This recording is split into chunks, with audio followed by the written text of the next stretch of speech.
Welcome to Disabled Expectations. When you're a dad raising a child with a disability, nothing is as you planned. These are the raw, honest stories of dads whose lives changed the day they heard a diagnosis and who continue to show up, adapt, and fight for their families every day. This isn't about lowering expectations, it's about redefining them. I'm Andy, and this is Disabled Expectations. Well, thanks for joining us. I've got Joel with me today. Joel and I met through Certain Hope Community, and I just love every time we get together. He makes me laugh. He's got enormous biceps, and I've just been loving the time I get with him. Joel comes to Certain Hope Community's dad group where we read the Bible, we pray together, and it's just been great getting to know you. Joel, thanks so much for being on the show. Thanks for having me. I really feel happy to be here. You've had a lot of guys on here that are just amazing men. They've got powerful stories, and a lot of guys that I look up to, I can call them my friends, and I feel very lucky and very honored to be here, actually. So that's so cool. Happy to be here. Yeah, and I feel like someone's going to be saying that about you. Every story matters so much, and I just love that you're willing to share all the wildness of the Keck life. I can't wait to get into it. We'll see. We'll see.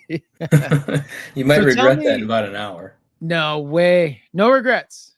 Or what's the famous tattoo? It says no regrets. I love that. That's like the best. Like, oops. All right. Yeah. So tell us how you and your wife met. I always like to start with that. Yeah. So we met in college. I think I was a junior. I remember the year 2016, whatever year I was then. And we actually met on spring break in Daytona, Florida. But it wasn't as PG. Okay. Because we both went to the same school. We both had the same friend groups, but our friends were mutual friends. So we all went down together. It's just I hadn't met my wife yet until we got there. So, yeah. I mean, I'm afraid to ask questions, but it's just being that it's spring break and in college, we'll just leave it at that. We both were golden childs. I'll say that. What does that mean? We were good people. Oh, okay. I didn't know if that. Okay, that's what I thought. We still are. I say were, but we still are. Yes, I would totally agree with that. So after you started dating, how long did you date before you got married? So we got married. It was a month after I graduated school. It was in 2018, so it was just over 2 years because we met in March of 2016, got married in October of 2018, and just took it off from there. So we're saying 7 years now you've been married. Is that correct? Yeah, this year will be 7. Macy's gonna fact check everything you say. So I had to do the math earlier, so I wrote it on my hand. So that was the one thing that I wanted to get right. Laura and I did this radio interview, and they didn't tell us it was going to be like live. We thought we were just going, and it was be super casual. And she's like, "Okay, you guys ready?" And we're like, "Yeah." I'm like, "Is this live?" She's like, "Yeah." First question, Andy, how long have you been married? I'm like, "Whoa, okay, let's calm down, everybody." Luckily, I got it right. It's just good. Like under pressure, you get nervous. Oh yeah. Laura, my wife, put our date that we got married on the inside of my wedding ring. So pro tip for anyone who's not married, it's just genius. It's a good idea. I love it. Except I don't wear my wedding ring very often because I work with machines at my work. Oh. So, have you thought about a tattoo? I have. I've thought about it. I don't want to pressure you, but I've also thought about the silicone ones. Those would be all right. I don't think those would deglove my finger, but right. I don't know. For right now, it's just easier. Yeah. To not wear. Okay. All right. So you're on this podcast because you're an amazing dad, one, but number two is you have a child who has a disability And like I Yeah. said in the intro, we've gotten to know you through certain Hope Community. Actually, fun fact, the guy who married Laura and I, Dean Sinclair, is the one that connected you with us, which I always think is wild. Yeah, Like, and what are I the actually chances? I actually haven't even met him. What? So I'm confused actually. so the way this happened was we've got this family at our church that has been great for us. There's been a ton of families like this at our church, but this it just happened to be this one family.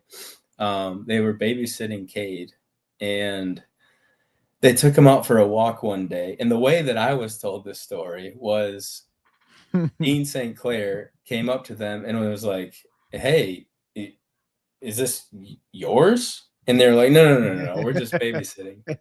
And I think he saw the feeding tube Okay. and was like, "Oh, so And they started talking about the special needs, and my friend was kind of like, I don't know, like a whole lot about him, but I mean, he knew the basics, but it was kind of Yeah. like, I don't know the details.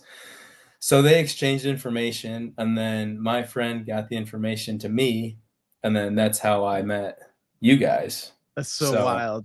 yeah, I I love it still don't though. know who he is. He's awesome. You'll So, love him. I'll introduce you me too. someday. Yeah, I look forward to it because, He's he's like one of my favorite people. And I'm not yeah, just I've saying been, this because, there is a small chance he might listen, but he really is an amazing guy. yeah, I mean, he seems like it just from what it sounds like the conversation was like Yeah. and how it went. So, Yeah, he's one of a kind. I love him. yeah. All right. So, how long had you been married how, how long were you married before you had Cade? So, Cade was born in 21, so we were married 21. for 3 years. Okay. So So, walk yeah. us through kind of the beginning of Cade's story. Yeah, so um, when we found out we were pregnant with Cade, it was obviously a lot of joy. It was a lot of happiness. And then when we found out that he's got a disability, it was at the 20-week ultrasound. Okay. And looking back, the ultrasound was kind of weird. Like they did the normal check and everything, but the tech didn't want to tell us anything. And like afterward, I kind of pieced it together, and she was kind of reserved, I guess. That's And maybe it nice. was just her personality. But um, so they told us, and I had to talk to Macy about this, my wife, because we remember this differently. Apparently, she got a phone call on her way to work, and Uh, they told her that something was wrong, and it looked like Dandy-Walker, which is underdeveloped vermis in your cerebellum, okay. and enlarged cystic kidneys. So they didn't know what that meant, but they knew something was wrong. And so we were referred to MFM, that's maternal fetal medicine.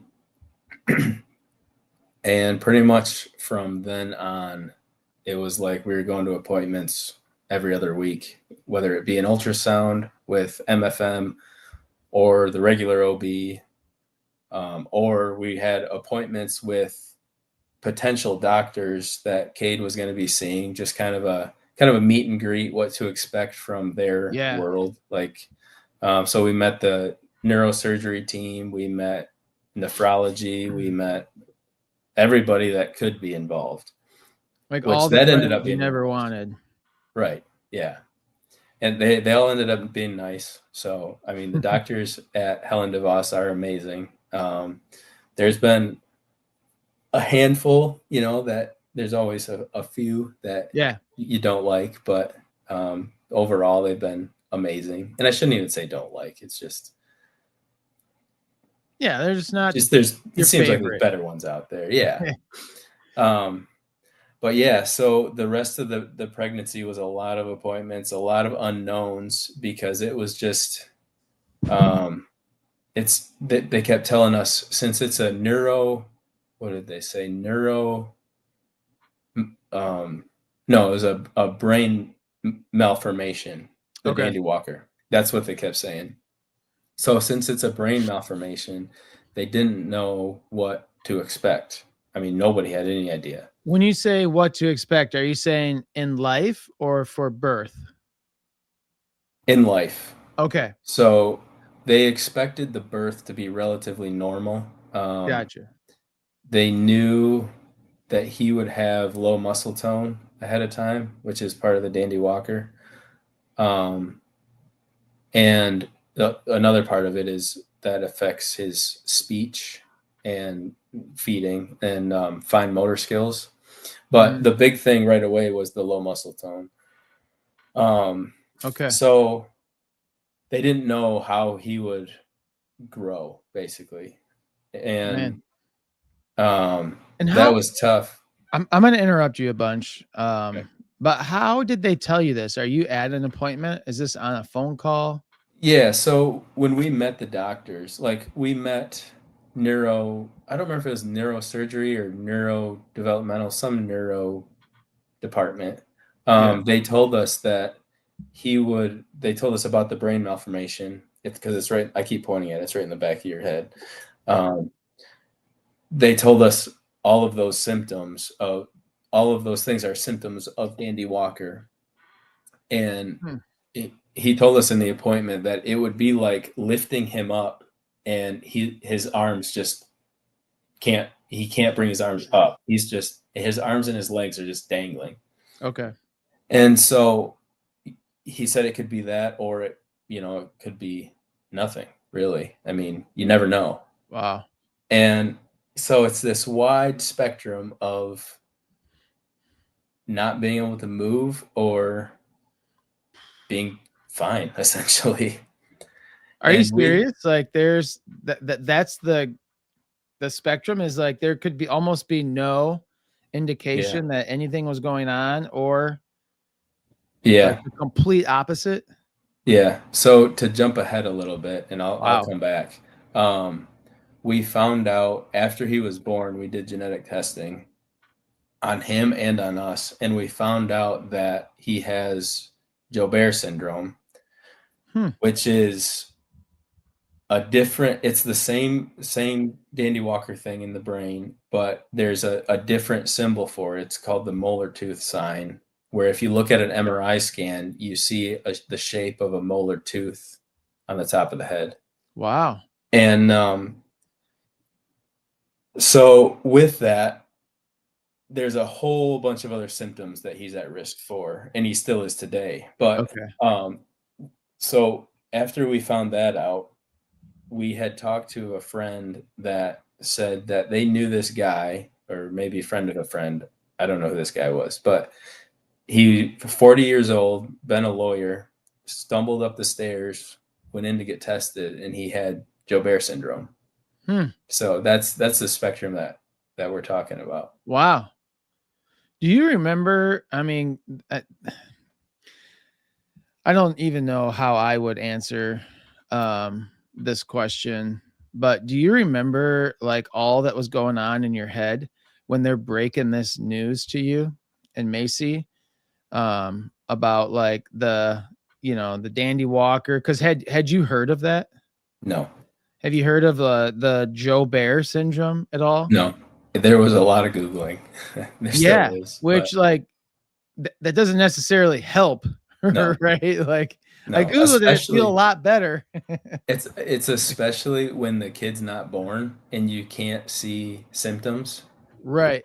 Like it because everything on Google automatically goes to you're dying, and Oh so it's yeah, it's like, worst case. yeah, if you can't see the symptoms, then you just automatically assume. I mean, Google automatically assumes that Yeah. you're gonna die. So So, mentally, where are you at specifically? um, so before he was born, it was a lot of shock, a lot of a lot of denial, a lot of like, oh, this it's happening. But I've heard a lot of stories about, you know, kids. they find problems and then they're born and they're just gone. They Hmm. just have no problems. They're healthy as can be. Okay. So I was like, "Oh, that's gonna be us at first." And I Okay. was So like, "This." before Cade is born, that's kind of your train of thought. Yeah. And then as we got closer, I kind of had to put myself in check where it was like, "Okay, I can't get my hopes up because this probably isn't gonna be our case." Wow. And so as we got closer, I prepared more and more, and I still didn't really know what I was preparing for. I just prepared mentally for something that wasn't right. Um, and Yeah. I didn't, I couldn't prepare for really anything because I didn't know what to prepare for. Can you speak into a little bit what that means of how you prepared mentally? Because I'm sure there's a lot of dads that are listening, and or maybe their their child's not born yet, and that's something they need to do. What does that mean for you to mentally prepare? Yeah, so for me, it was a lot of thinking about it, Mhm. and um, a lot of convincing myself that um, he's not going to be healthy. Okay. um, and a lot of prayer to give me strength and Yeah. peace. That was my prayer almost every day. Just that's Okay. all. That's because I figured if I got strength, then I can handle it, and if I have Yeah. peace, I won't freak out. So I like that. That's good. that I didn't know what else to do, um, and Yeah, I mean, that's a great thing to do. I knew God had the situation in His hands. Um, And at the time, I kind of believed that God doesn't give you more than you can handle. I Mhm. believe different now, but uh, We'll come back to that. yeah, yeah. I like that a Um, lot. so yeah, my mindset going into it was like, God's got this. He won't give me more than I can handle. And then, yeah, it just kind of changed from there. And that I Okay. think it just kind of grew as I convinced myself and as I prayed and Yeah, just kind of the strength came and the peace came, and I like it. I was prepared by the time I needed to be. That's great. Walk us through a little bit about the the actual birth. Yeah. So it was a C-section, a planned C-section, because Cade was breech. Okay. So it happened earlier than we actually planned for because it was scheduled, but he came a week early. All right.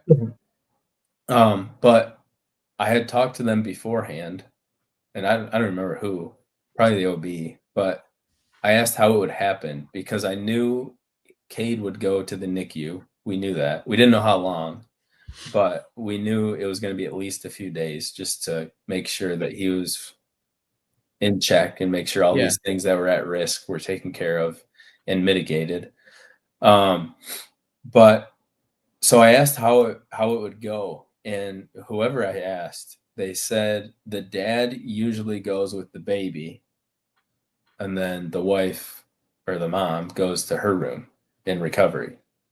And I was thinking like that doesn't make any sense to me because the baby doesn't know what's going on, Right. and my wife is going to be in pain in recovery, and she knows what's going on.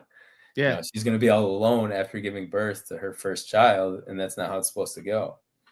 Right. So I didn't know what I was going to do because they gave me the choice whether to go with the baby or go with mom, my wife, and so I ended up going with the baby, going with Cade, and it was all a blur because the C-section for one thing was a blur, and Right. then when they pulled him out, I cut the cord. I remember that, but then all of a sudden we're going down to or up. I don't know which way we're going to to the Yeah. NICU. Um, but when we were in the NICU, they had me feed him and just straight from a bottle, Okay. and they wanted to see what he could do. Hmm. And so this is where the um, brain malformation affecting speech and feeding really comes into play. Because so they had me give him a bottle, and he took about 10 milliliters. And I didn't know anything yet. This is my first kid. Yeah.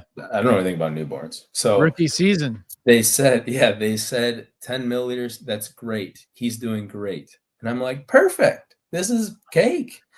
And so we put him in the little I don't know, incubator thing. Yep. And he wasn't like under intense care, but he was in a semi-intense room. There was other babies in this room.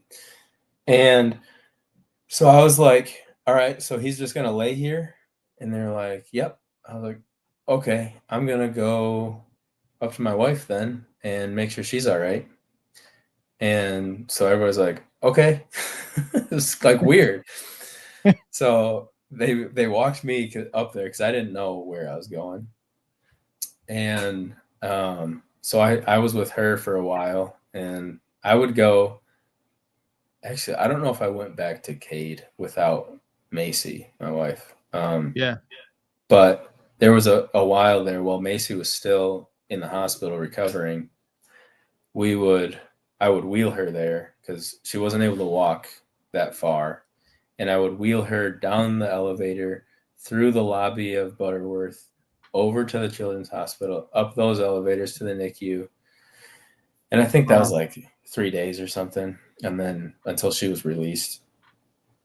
So then once she was released, we started spending the nights at home and coming in, I don't know, maybe 8 or 9 in the morning and staying till 7 or 8 at night. And probably after, I don't know, 3 or 4 days, he was transferred to a more of a common room. Hmm. And this room had, I think they said, spots for 7 or 8 babies, Wow. but the hospital was overcrowded. So at one point there was 11 in there. So there Whoa. was pods, kind of. Like there wasn't really any privacy except for screens that you pull out for, mothers that are feeding or whatever. Yeah. And so that we used a couple of those to kind of give ourselves a little privacy, but we were sharing a little area with another baby and couple. So we Dang. had we had Cade, and we had enough room for a recliner and an office chair, and that was about it. There wasn't. I mean, Macy So could nice. recline, but yeah, there wasn't much room to do anything else. So that's where we sat for, I don't know, however long during the day.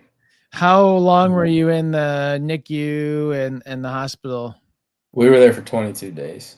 It ended up. 22 days. Yeah. So, I didn't and realize that. Wow.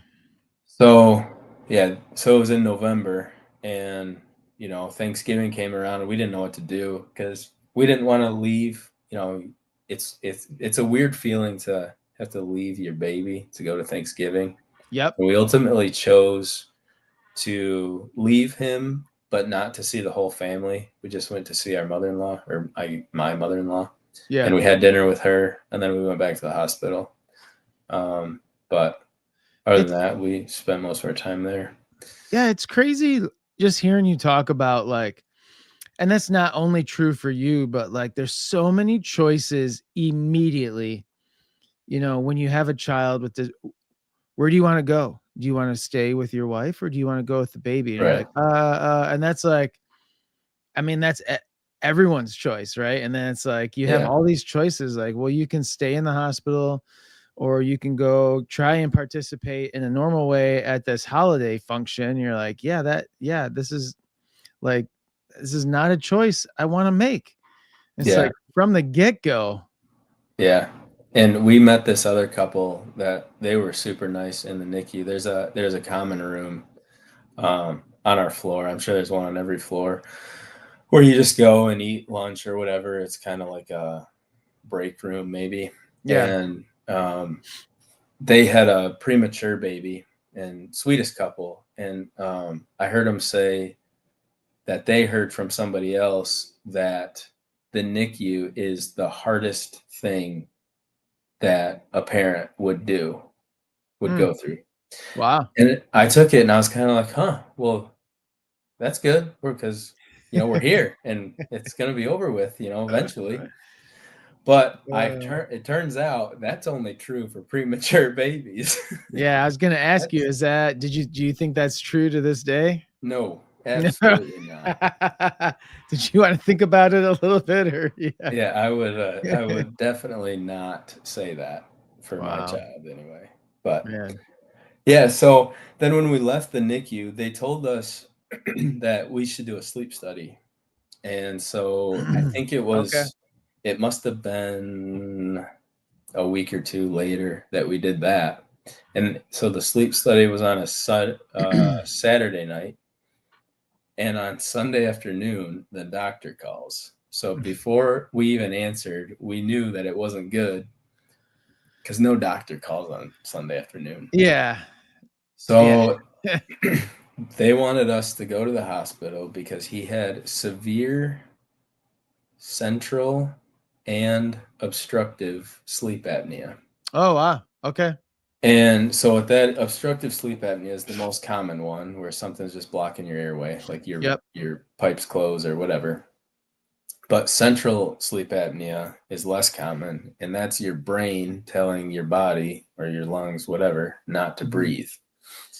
So we ended up going to the hospital and we had to get him on a CPAP, Yep. which the way they do CPAPs for infants, it's the cutest thing ever because they put a mask on and they've got the hose coming out the nose and the mouth, and it's this little mask that it's like giraffe print on the mask part, and then a giraffe print like hose Yep. it's about that long. It's We've got pictures. It's like the cutest thing, but it's not. I mean, it's not what you want. Right. But so I don't remember how long we had that, but it was probably, I don't know. I'll guess 9 months. Oh, so you went home with a CPAP. Oh yeah, yeah. We had it. He had it in the bassinet and in his crib, and Did you have the trilogy? I don't know what that is. Oh, that's what my daughter has. It's a vent, and she's on a vent at night, and she's had that same mask. So I just didn't Oh know if it well, I but yeah. know for infants, or it's like infants to 2 or some maybe 3. Yeah. It by law it has to be a CPAP slash vent. Okay. So probably slash BiPAP. So is that the Yeah. trilogy? It's all confusing. I was hoping you would know, but that's fine. No, because they told us they were giving us a CPAP and vent. And we're like, why are you giving us a vent? We don't need a vent. You said CPAP. And they're Yeah. like, no, no, no. It's just by law. It's both. It's the same thing, but Right. so Okay. So is it Cade must still be. on the CPAP, BiPAP vent? No, he's on just oxygen now. Oh, okay. Just So at night or all the time? at night. Yeah. Okay. Wow. We'll get into that a little later. Yeah. Because that gets more complicated as he gets older. But Right. yeah, so after we figured the sleep apnea thing out, now we're the next really year of his life, or I guess the first year of his life. Yeah. It was a lot of appointments, just seeing tons and tons of specialists. We had in-home therapy, in-home nurses. The therapy eventually switched to outpatient. Yep. But he was followed at one time. I counted 9 specialists and therapists. So Jeez. I don't think I could have named them all back then. And Right. so if I tried now, I would just look like a fool. Um, but so then after about a year, he started spacing out the appointments. And when he was a year old, we found out we're pregnant with our daughter. Oh, really? So yeah.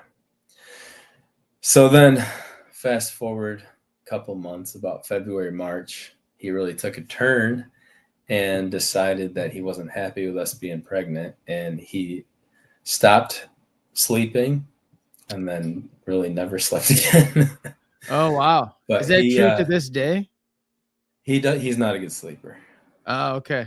Um, if he is sleeping, he's a deep sleeper, but he doesn't sleep well. So what Um, does that mean, not sleep well? Unpack that a little bit.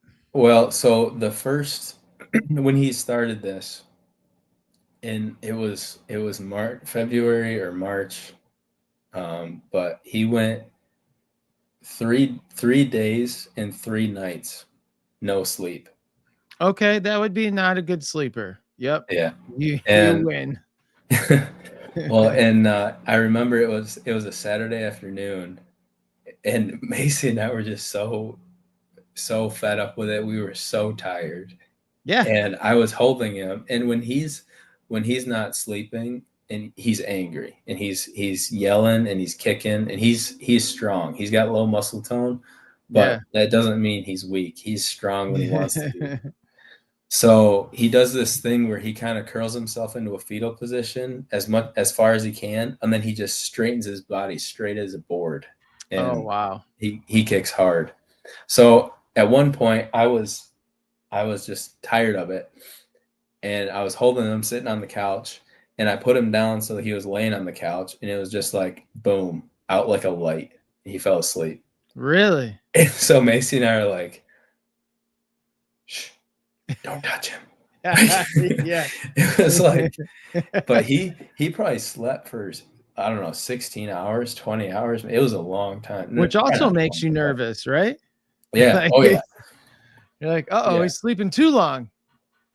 But so I think that's the longest he's gone, but it's not uncommon for him to go a night where we have to wake up a handful of times. Man, There's been, well, I guess it probably was only one night where I saw every hour in the morning. So at yeah, some those are point fun. he was awake during the 12 o'clock hour, then the one, and then two, and Uh, yeah. you'd Um, never be able to tell by looking at your face right now. well, that's good It's because crazy. we just went through a spell where he wasn't sleeping good. Is there So like a lotion you're using that you're not sharing with us? nope. I'm the Nope. I don't use any lotion. I'm not that kind of guy. Okay. All right. But it's kind of funny. So when Holland was born, we had people lined up to watch Cade while we Mhm. were in the hospital, and it depended on the day for who was going to watch him, and so it ended up being my parents, which was fine. My parents are great with Cade. They're great with both my kids. They have more grandkids, and they're awesome with all of them. Yeah. And it's just funny because after the first night, I texted my dad, and I was nervous because I knew how he was, and I was like, "Hey, how did last night go?" And he's like, "Oh, it was rough," and I was like, "Oh no, like I know what that means." So I was like, "Okay," I was like, "Well, how often was he up?" He's like, I couldn't even tell you." I was like, "Okay," I was like, how long was he up? Do you know that? Oh, couldn't even tell you. I was like, all right, I think I better. And I was talking to Macy too. I was like, I Wow. think I better go home and help get him down for a nap because he's probably really tired and he's going to fight it. So I go home and I put him down and I eat lunch with my parents. And I was like, so you guys have no idea how long he was up or what time or anything? And then my mom goes, he was probably up at about 11. I was like, "Oh, okay." Like that's about the time he normally starts. And I was like, "So how you don't know how long he was up though?" "Oh, probably 45 minutes." I was like, "What well, was there more?" "No, he slept good after that." I was like, "Well, that's a great night of sleep for him." It's like, what's wrong with you guys? This is amazing. I, so that ended up being fine. Yeah, But for then sure. we got lucky too because when we brought Holland home, my daughter, he slept good for a while. I'm not Yeah. gonna I don't remember exactly how long, but it gave us a chance to get a routine down. And then he went back to himself. And I mean, meanwhile, during all this, we're trying different medications and talking to different doctors and in and out of appointments, Yeah. clueless or on to try the next thing. Um, so yeah, there's a lot going on there, Yeah. but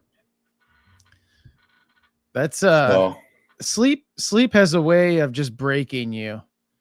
oh yeah, Like if you're and my daughter's like this kind of the same where it's just like some nights are good, but then like because people will be like, how does she sleep? And it's just like, yeah, I mean, we don't know. Like it's always gonna be a surprise, like some nights are, and then when she does sleep good, it's weird. I don't know if you ever feel like this when you sleep through the night, you like wake up feeling worse. You're like, oh, oh yeah, what was that? Is that what people do? This is gross. I don't want any part of it. My head yeah. hurts. I'm That happens exhausted. all the time. That actually happened today when I woke up this morning and I had to peel myself out of bed because it was like the first decent night in a while for us. Yeah. And I peeled myself out of bed to get to work and I was like, I do not feel right. Like I got too much sleep. And Yeah, then too much. Macy said the same thing when she woke up. She's like, somehow I feel more tired than when I went to bed. Yeah, I it's was like, so yep. weird. Yeah. I have the watch that tells you like how much sleep you didn't get and how Oh much you yeah. need. It's always like, okay, let's just stop. Yeah, Yeah, I don't need to know. I started that and then quickly stopped. Right. Right. So walk us through a little bit about what a typical day for Cade looks like. Yeah, so right now Cade's in school. He goes to school for 3 hours a day, Okay. in the morning, and then he comes home and we play with him for a little bit, but he's pretty tired. I Macy plays with him usually because I'm working, but so he takes a nap in the afternoon, and he still takes a 3 hour nap, which is Wow. incredible. Um, and after his nap, that's usually about the time I get home from work, and we just kind of play with him and do as much as we can. Um, if it's a lot easier if he's happy, just because he's more accepting of different toys. Yeah. When he's mad, it's usually and lately it's just been Hey Bear that he likes, and it's a YouTube channel. Okay. It's a black background with a bunch of vibrant dancing fruits and vegetables and music that plays Gotcha. along. It's fun Cool. um and we play that for him at night too. There's some bedtime ones, but when he's happy, he likes sensory stuff. So rub his head, tap his chest, play with his hands, and wave his arms around. He likes all that stuff. Yeah. And sometimes he likes it when he's mad too, but it's more fun when he's happy, obviously. Yeah. And then, Does he still have a feeding tube? yeah, he's got the G tube. Okay. So yeah, that's how he gets all his meals. He actually got that in the NICU. I forgot about that one.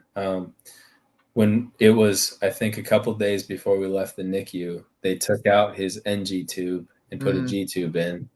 That was after I had already learned how to replace the NG tube, so that was fun. yeah. Um, but yeah, the G tube. So when they did the surgery, again, I mean, he's probably maybe 2 weeks, 2 to 3 weeks old. They did it by scope. So Mm, they had an incision to put the scope in there, and they found a double, what do they call it? I don't know, two hernias that they had to fix while they were in there, oh which wow. I didn't know it was possible for babies to have hernias, but Hmm. apparently it is. Yeah. So yeah, we started out with some special formula because of his kidneys. The enlarged cystic kidneys. Wow, I really missed out on some details here. So the It's all enlarged good. cystic kidneys ended up being stage 3 kidney disease, um, which don't ask me what that means because I don't know how many stages there are. Yeah, I think Okay. there might be 5 or 6, but stage 3 basically means it's manageable for now. Um, and from the get-go, they said he probably will need a kidney transplant Oh, wow. when he's in elementary school. Hmm. So, and they're still saying that now. He still has stage 3 kidney disease. So, My. and actually, fun fact, we were very happy with our kidney doctor that we had because you could tell she knew what she was talking about, and she actually was the first one that found that he had Joubert syndrome because she saw that molar tooth sign that I was talking about on his Yeah. MRI scan, but nobody wanted to call it until we got the genetic testing back. But she suspected it before anybody else. Hmm. So Some of them are yeah, just so good. she unfortunately moved, but Gotcha. we miss her. Right. But yeah, so anyway, back to the feeding tube. So he's still on a special formula for his kidney disease, and Okay. we added. So it used to be just the powder mixed with water, but we added some kind of, I think they call it a complete blend for extra nutrients. Mm-hmm. It's like a blend of, I think it's pear flavor. I don't even know what's in it, but we mix it all You don't together. taste it or what? Oh, I've tasted it. It's not good. And it's I you can taste it through smelling it because Right. you can smell it when you make it, and Cade, he throws up a lot. So Oh, really? yeah, he's got really bad acid reflux. He's always Okay. had that. Wow, I'm really bad at this apparently. You're doing Um, great. really bad acid reflux, and then when he's sick, obviously he's thrown up, Right. which turns out school makes you very sick, especially your first year. So many germs. Um, yeah. So Man. So go back to the like what does it look like for like a typical day for Cade? yeah. So when we get him up from his nap, um, if it's nice out like it has been recently, we'll take him outside. Um, kind of whatever we do, he's involved in, as much as he can be.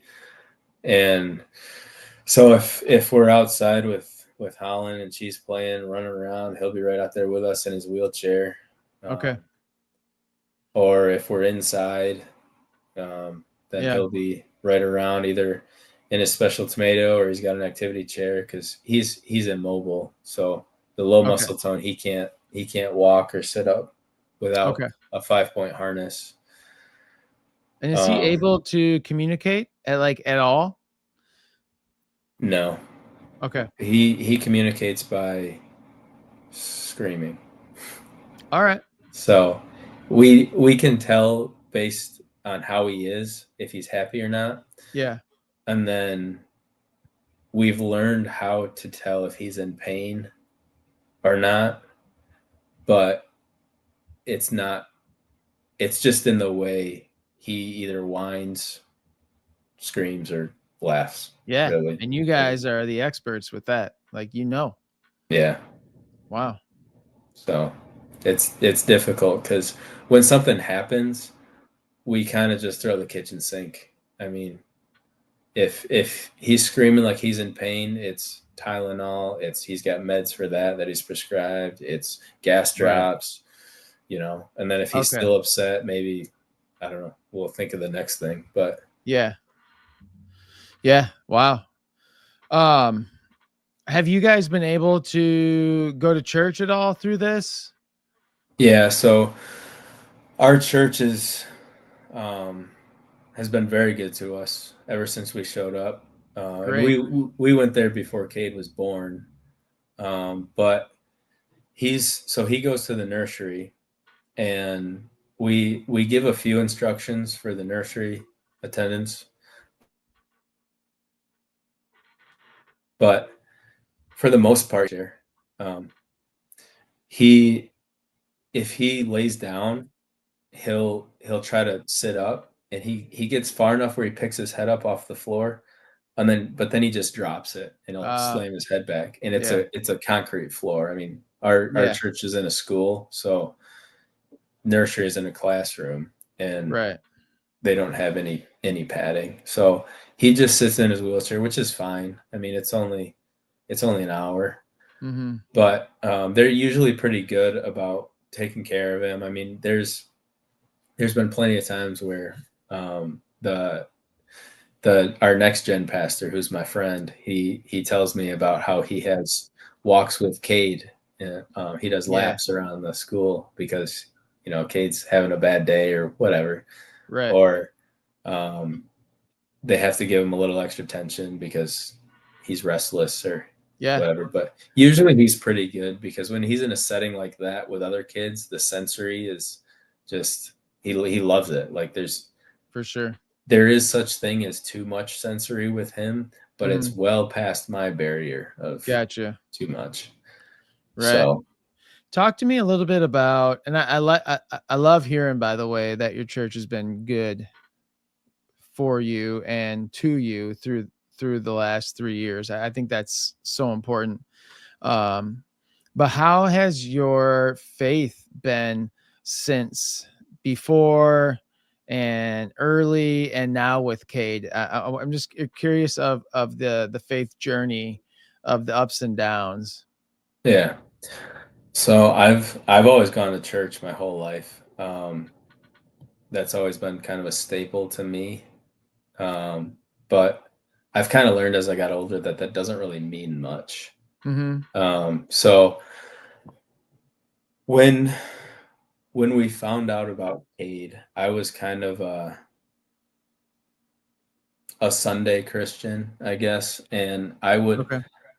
I would do a little more. I mean, pray a little more and maybe read my Bible here and there. I think there was one time in college that I read my Bible front to back, but after I did it, I realized I did it just to say that I did it. Yeah. One of those things. I don't want to Um, brag, but I have read all of it. right.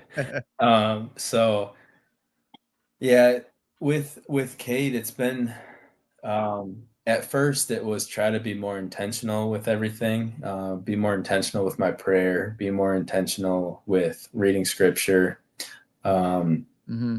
going to church, be more intentional with what I take in, what I learn, and how I apply it and actually Yeah. apply it. Um, and it started off, I mean, fine. And then when he was born, it kind of, I would felt like I was in a whirlwind for a while. So Right. it kind of, I don't want to say took a back seat, but Yeah. I was just trying to figure things out. And then I eventually learned that there was no way that I was going to do this without God.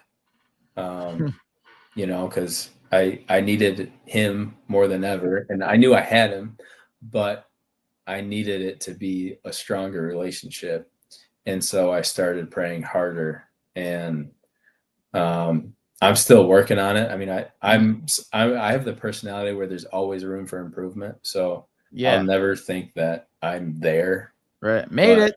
right. But I mean, for instance, my so my Macy always laughs at me every New Year's because I make resolutions every year, Yeah. and I don't think I hit a single one last year. But That's right. um, one of my resolutions for the last probably 3 years has been to read the New Testament, Okay. and it's been on there for 3 years for a reason. And so far this year, I've read Matthew chapter 1. All right. So you're on. So You so I'm on started. the same track as the last 3 years. That's But awesome.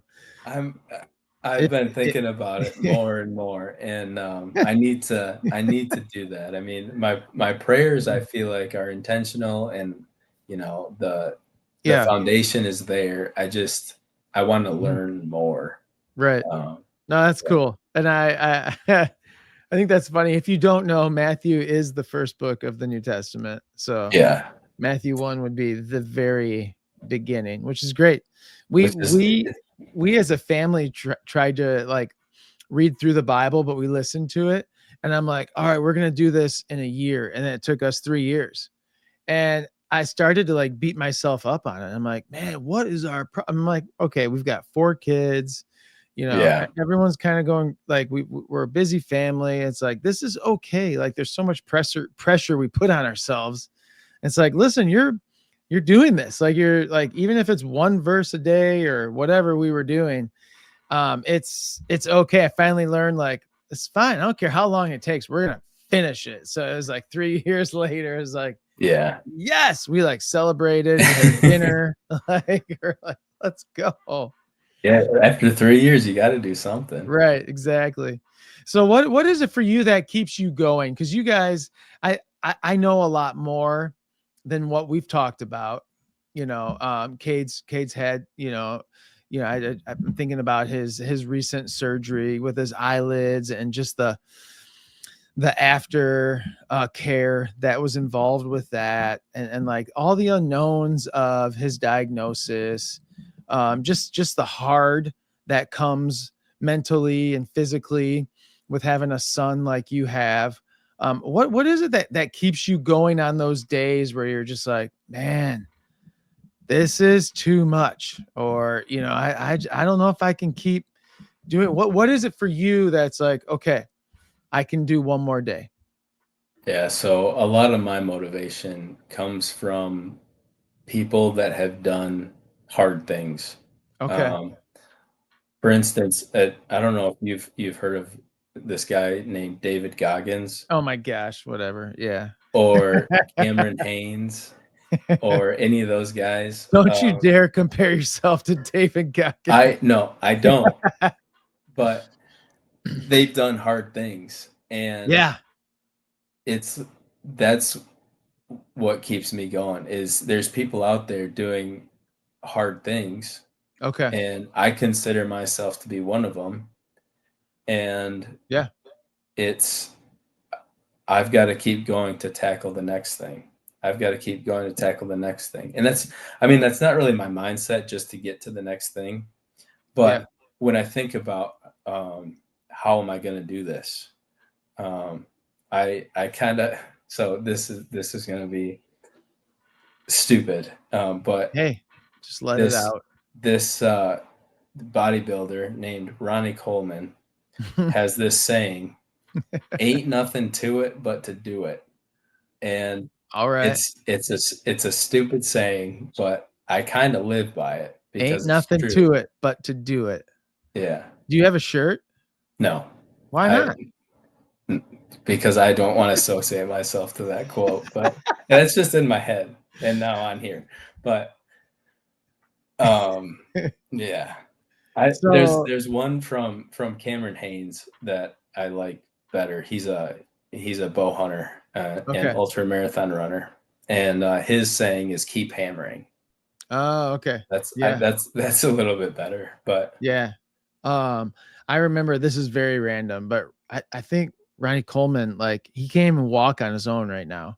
Like yeah, he just blew his legs out and knees and quads so much that he can't even walk like unassisted. Like yeah. it's I just I think I think he said it's because he squatted 800 pounds at one point, that's a lot.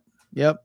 and I think I watched a video on this exact thing, and I think he did one rep, and his biggest regret in life today is that he didn't do 2 reps. Wow. That's I that's crazy. I can't even fathom 800 pounds. No. No, no, no, no. All right, let me ask you a little bit about you and Macy, because Okay. part of being a great dad is being a great husband. What is it that makes you guys work? We've had you over for dinner. We've seen you guys at some of our events, and we know you guys are just a great couple. So I'm not saying that to like make your head big or anything, but I'm just saying like it's obvious. But what is it for you? Like what's your secret to success for having a good, healthy marriage? And no one thinks you're like the best ever. So just calm down. No, I was actually gonna say the secret to success is that Macy keeps track of everything, and I'm flying by the seat of my pants because that's the truth. All I do is go to work and pay the bills. Macy does all the hard work during the day.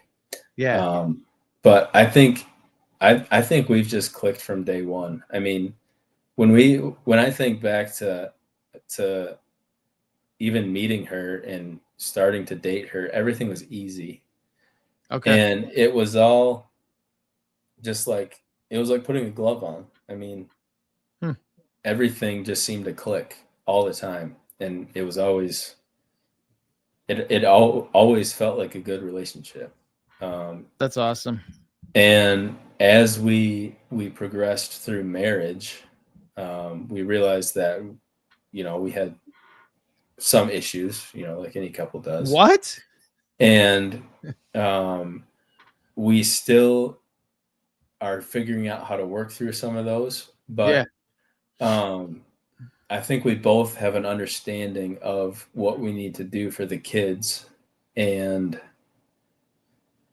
what needs to be done in the moment. Because it's kind of funny when Cade starts to this is a prime example. When Cade starts to spit up, what he does is he coughs, and his coughing will turn into kind of a dry heave, and his face will turn red because he can't breathe, Okay. and then he makes this gurgly noise where you can hear it coming up. Yeah. And when he makes the gurgly noise, you got anywhere between like 1 and 10 seconds before you catch it. Wow. So whenever he spits out, like if he's in the living room and he starts making that noise, whoever is closest to him will go, "Help!" And then the other one grabs a bib and just chucks it across the room. And we've had it where we catch it and put it right up to his mouth, and Stop it. we catch it all. And it's just things like that Yeah. just make us work. Like there's been times where we've missed it, obviously, and it's like, well, I dropped the bib or Drop the whatever. bib today. Sorry. And so and there's been times where it was like, wow, that happened at the perfect moment at the perfect time, and the bib came here right on time. And Yeah. so I love it. it's an understanding too that we have Jesus at the center of our lives. I mean, on a Mhm. deeper level, I mean, the bib is a little fun Yeah. I'm picture, following. but the Jesus is the center of our lives, and we both know that we can't do it without him. I like that. That's so good. Have you always been like that with Jesus, knowing that you can't do it without him, or is that something you've Yeah. learned? No, Okay. that's I mean, when we were getting married, um, we had that understanding. During our ceremony, I remember that we prayed. I don't remember exactly what was said, but it was something along those lines. Yeah. That's great. Tell me like what are a couple of things that you do with Cade that you just love that makes you feel like, you just like this is the best. Like these are the moments. Like this is where I get my joy. Yeah. Really, anytime I can get him to smile, because there we go through times, and it's just seasonal, depending on how he is. If he's sick, he's not feeling so good, he's probably not gonna smile. But Yeah. um, when he does smile, it's it's it's the best. I mean, it's just this big smile that it's saying I'm comfortable with you. I like Right. seeing you. And when I get home from work, I'll rub his head. I'll just do this, and I'll say, "Hey, Cade," and he kind of turns and looks at me and gives me a smile. And that's important because another thing that I missed actually is he has CVI, which is cortical vision impairment, Okay. and one of his eyes, it's a well, I guess they don't know, but I've noticed that one of his eyes kind of moves like this sometimes, Yeah. and so we don't really know what he can see. So for him to turn and look at me and Right. smile, you know, it's Yep. He knows it's your a big voice. thing. Yeah. Yeah. That's Um, awesome. but yeah, it's I mean, if I can get him to smile, whether it's tapping his chest or rubbing his head or doing some I'm usually trying to do something really annoying to him just to find the next thing that he likes. Yeah. Yeah. There's So something it's about it.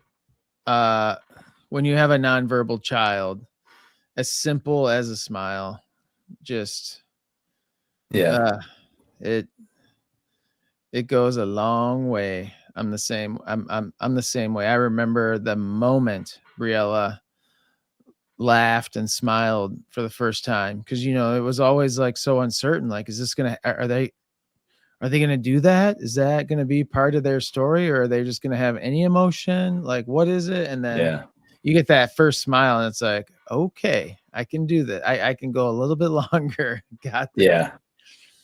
Yeah, it's the smile is big. And for when sure. he laughs, it's even I mean, it's just magnified. Um Right. he when he does anything that's like big sensory things, like I took him out on a huckleberry recently and Yeah. there was a couple bumps that we went over and I couldn't see him, but um I could hear him laughing. I love And it. it's like I know this is the best for him. Like Yep. he's just having a ball. He's like, Dad, why are you going so slow? Yeah, Pick exactly. up the pace. I love it. All right, let me do this last question for you. And Okay. it's a tough one. And there's obviously like so much more we could talk about. Like that goes without saying. But what are a couple of things that you've learned in 3 years of being a dad who has a kid with disabilities that now that because you have a typical child, Holland, and you've seen kind of both sides. What are a couple of things that you've learned about being a dad um who has a son like you do, that maybe you weren't expecting, or just kind of a, I don't know, surprise to you? I guess that's the same as weren't expecting. Yeah. Yeah, that's Um, good. I'm just gonna say it like as many times as I can the same way.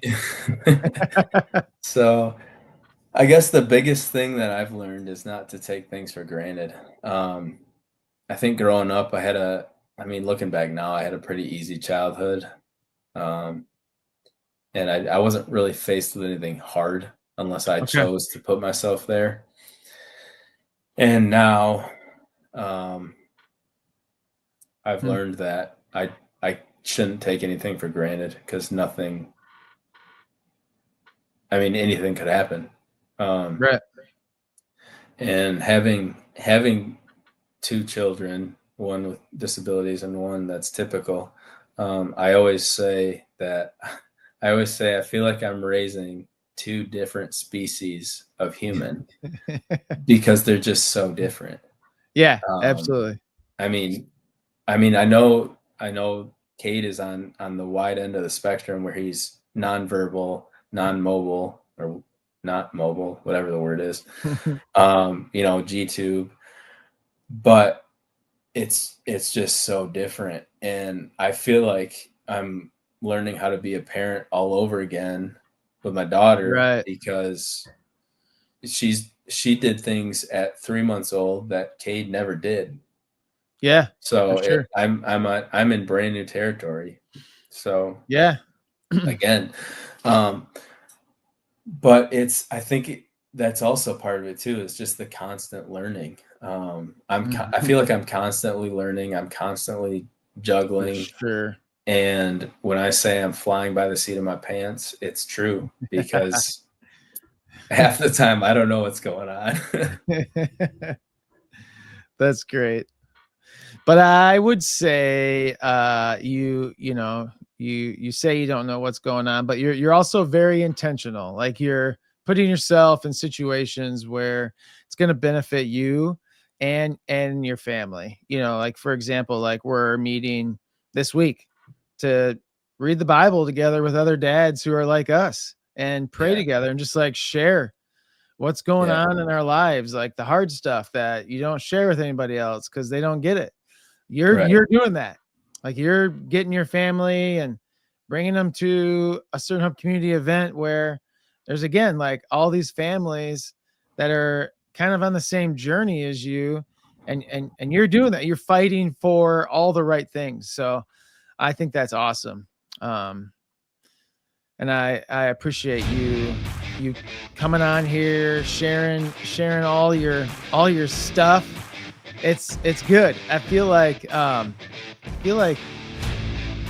there's gonna be a part two. I feel like there's a lot more I want to get into, but you know, we just can't because of time. But and yeah, you're also 3 years in, so you have so much more to go, which is exciting.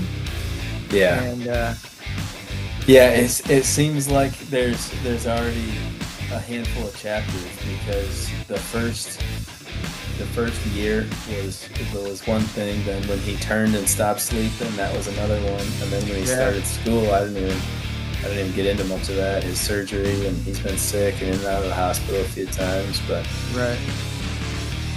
yeah, we'll see what lies ahead. There I might love be it. part Well, 2, 3, 4, 5. that's right, man. You're gonna be your whole. You're gonna be like your own season.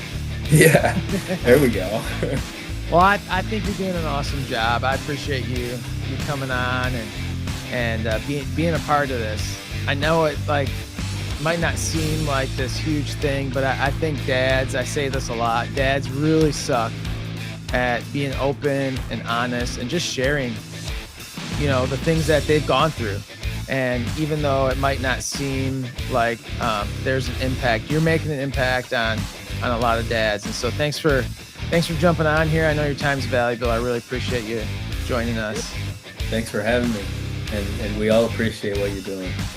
Oh, Certainly thanks. doing a great thing. Thanks, Joel. We'll talk soon, my friend. Yep.